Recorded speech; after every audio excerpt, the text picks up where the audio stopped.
I don't know how many times I've read Think and Grow Rich. I lost count a long time ago. But every time I read it, every time I study it, I see something I didn't see before. I see some hidden principles, some hidden ideas. What I want to share with you today is the secret power of the pyramid. Now, I'm not talking about some mystical kind of pyramid power, like I'm not suggesting you go sleep in a pyramid or put a bunch of pyramids around your house or anything like that. No, these are a pyramid of some principles that will create incredible power. The first chapter in Think and Grow Rich, after the introduction, is the very first principle. And it's the principle that Napoleon Hill calls desire. That's chapter 2, Think and Grow Rich. Now, he talks about desire and how important it is. In fact, he says desire is the beginning of all achievement. Desire is the beginning of all achievement. Now, he says, and he makes this reference countless times throughout the book, he defines it and describes it as a white-hot desire. White hot. The first couple of times I read that, I had to go look up. I wanted to know what white hot meant. I mean, I knew kind of intellectually what it meant, but I wanted a deeper understanding of it.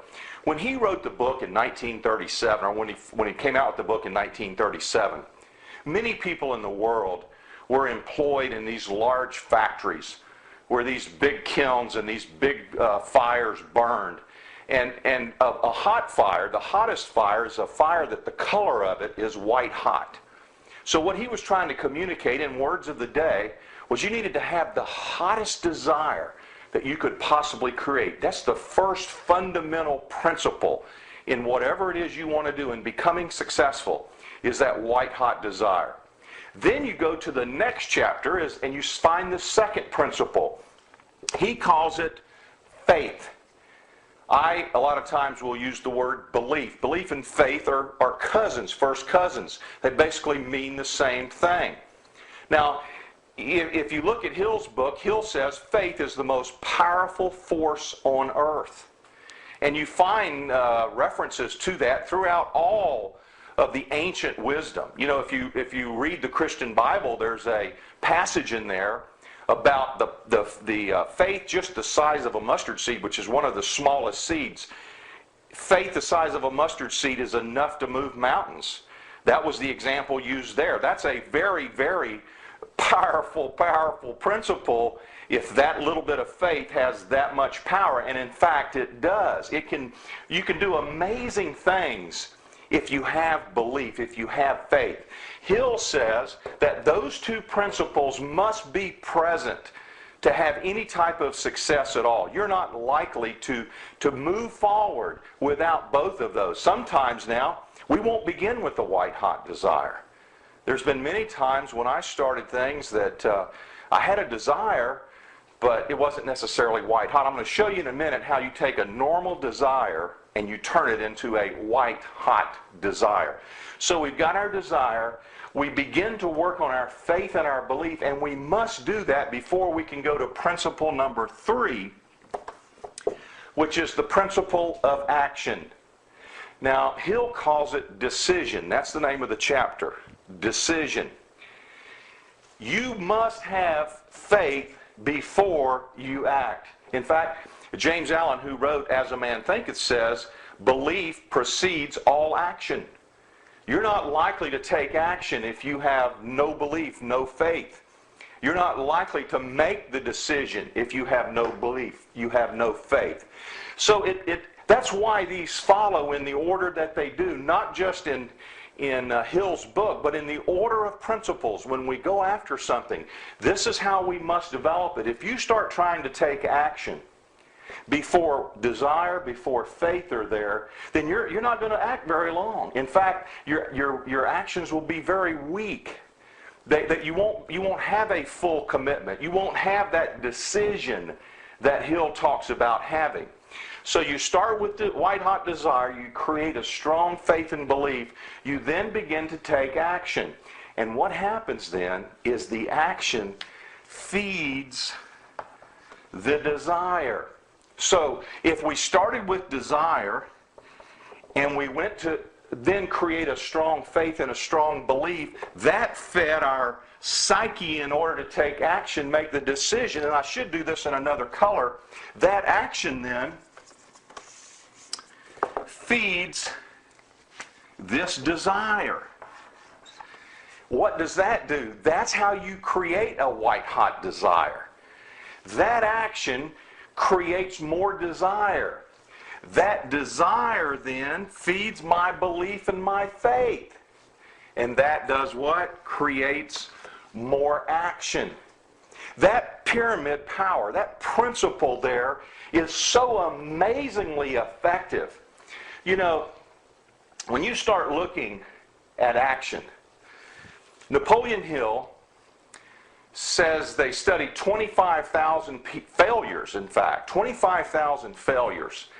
And he says at the top of the list, the reasons for failure was a lack of decision, a lack of action. That's how important that is. But to get there, to do that, you got to start with this. So if you've got some idea or you've got something that you know needs to be done and you're just sitting there in the days, and this is not a time when you want to be frozen with any kind of fear or inertia or inaction.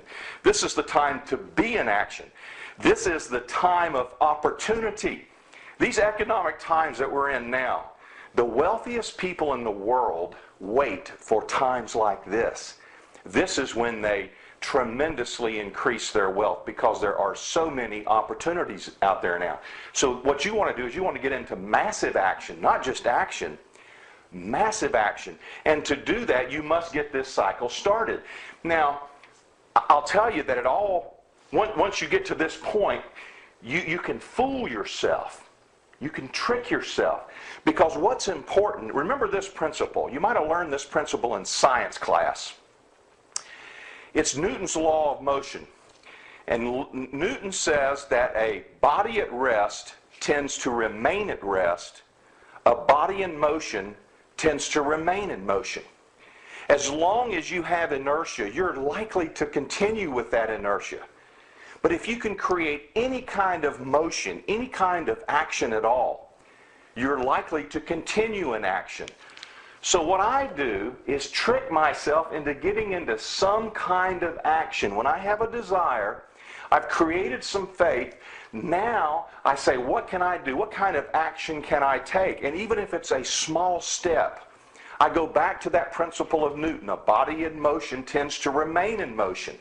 So what I want to do is do anything toward my goal that will get me in motion, that will cause me to begin moving toward it. By doing that, I feed that desire, which feeds that faith, creates more action, creates more desire. Now, you're looking at this and you're going, that's pretty simple, Vic. You probably already knew this, right? That's true.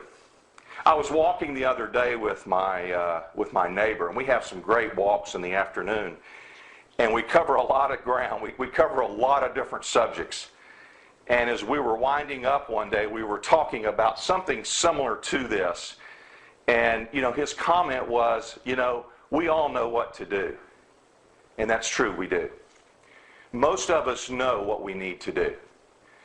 It's doing it.